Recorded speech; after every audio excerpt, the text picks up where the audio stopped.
Let's start with the 7 days. 7 days of radio silence after a message is sent with a vulnerable heart. Do you have any idea what that does to a person who cares? It isn't just business. It isn't just forgetting. It is a choice, a clear, resonant choice to say, you are not important enough to warrant your response. Your feelings can wait indefinitely. I lived in those 7 days.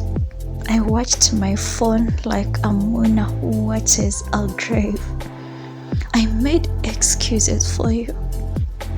I told myself you were overwhelmed, you were thinking, you were preparing something meaningful. But you weren't. You were simply absent. And in your absence, you told me how little my emotional safety mattered to you. Then you came. You said you were coming to see me, and part of me, the stupid, hopeful part, thought maybe you were bringing an explanation. Maybe you were carrying the weight of your silence with you, ready to lay it down and say, this is why, and I'm sorry. But you didn't.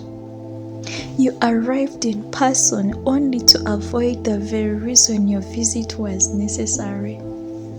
You looked at me, touched me, shared space with me, and skillfully, persistently dodged every attempt I made to voice the heart. You offered your presence as a substitute for accountability. You offered physical closeness as a distraction from the emotional distance you'd meticulously built. And God, I let you.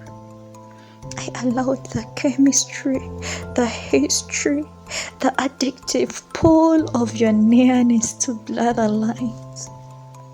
We slept together, and in that act, I betrayed myself. I traded the conversation I deserved for a consolation praise. I allowed my body to communicate what my voice had been too tired to demand. And afterwards, lying there in the quiet, the silence felt even heavier because now it was coated in the intimacy you'd borrowed, not earned. That's the cruelest part. You didn't just neglect me, you made me complicit in my own neglect.